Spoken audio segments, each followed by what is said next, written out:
Isto sigue, ímonos acercar ata o Concello de Melón. Saudamos a seu alcalde Emilio Díaz. Hola, que tal, Emilio? Hola, moi ben. Recén chegado de vacacións, moi tranquilo. Bueno, de vacacións mellor, ou que? Sí, pero un ben coa cabeza descansada e con ganas de traballar, que é importante. Bueno, eso é bo. No caso dun alcalde, aínda máis, non? Porque Sí, traballa sí, para sí. moitos. Sí, o traballo non é o que te mata. Moitas veces o que te mata é o estrés constante de todos os días e ten que ser sai, ten que justificar sai, ten que ser todas as carreiras. Vivimos así en un mundo acelerado. Bueno, cóntame, nesta chegada, entendo que xa estás, o que dicías, con esas ganas de traballar, en que en Mm. concreto? Por onde pasa Eh, esta Neste, laboura? neste momento estamos na fase importante de unha subvención que temos con varios concellos, Cañiza, Mondariz, Maside, Carballiño e Covelo, dunha digitalización da auga, que é unha das cousas importantes que vamos a ter, o que vai a ser cada vez máis importante, vendo como está avanzando o cambio climático e nos estamos quedando sin auga casi todos os veranos. Claro, hai que traballar antes. Sí, por eso. Nos vamos facer ahora unha digitalización. Ao Concello de Melón nos corresponde aproximadamente €500.000 que vai ir destinado fundamentalmente pues, para ter un control evidente de como está a auga. Aparte de arreglar algunhas cousas nos manantiales, pues vamos a arreglar o que é todo o sistema de digitalización que nos vai permitir controlar como estamos en niveles de auga, o que nos vai permitir, pois, ver se temos que parar os suministros, se temos que facer algún corte, ou se se están facendo pérdidas importantes en algunha zona para intentar subsanalo o antes posible. Sí, porque agora mesmo hai problemas de agua habitualmente no verán, en certas zonas, ou vades máis ou menos lidiando? Vamos a ver, nos vamos lidiando. Nos este ano tuvemos un problema puntual, en concreto 4 ou 5 días no mes de agosto, pero foi un problema de sempre que chegan esas épocas en que se fan uns gastos extraordinarios de auga non controlados e eso vai desaparecer porque evidentemente por culpa de uns moi poucos non podemos quedar o pobo inteiro en mal estado.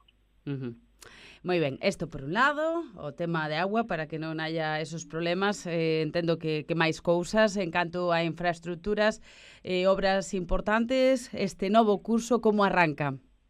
Pois neste novo curso rematamos as obras que tiñamos dentro do Concello, de feito estamos me imagino que entre esta semana e a que ven para volver, porque estamos en outro local do Concello hasta que non remataron as obras e fixemos unhas obras importantes para, sobre todo, millora enerxética e menor cantidad de gastos que supuña o Concello, porque era un Concello antigo, había pérdidas importantes, había unha calefacción de gasóleo, pasamos a unha calefacción de peles e se arreglou todo o que é o sistema de iluminación para que o gasto disminuya o máximo posible.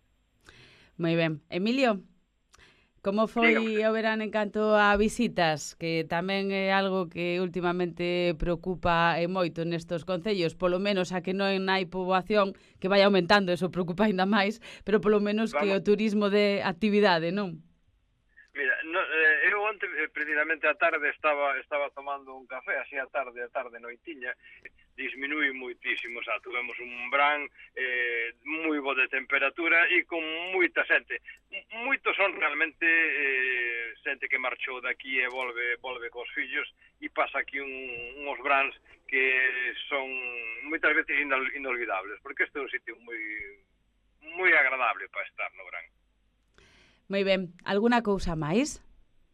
Pois nada máis decir que con isto da auga pechamos un pouco o ciclo desas cousas non parece que están á vista, pero que son a base das cousas nun concello.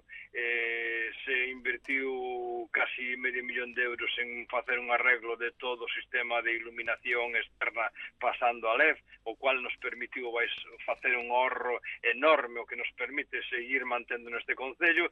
Despois arreglamos tamén casi con outro $500.000, arreglamos os saneamientos que estaban en estado lamentable, e ahora, pues, con isto da auga, creo que estamos fixando os pilares do que é importante dentro dun concello. A mellor non son as cousas que dan votos, pero sí son as cousas importantes dentro dun concello. Son os pilares para que a cousa poda seguir avanzando. Isto é algo que destacades todos os alcaldes cos que falo, non é tan visual como o tema do sanamento, abastecemento, non son temas que non lucen tanto, pero que ao fin sí que melloran moito o día a día dos veciños e das veciñas, non? Sí, melloran moito, e de alguna forma os aforros permiten seguir mantendo unha serie de servicios que realmente cada vez son máis costosos. Claro, eso é certo. Moi ben, falamos. Boa xornada. Moitas gracias, un saúdo. Igualmente.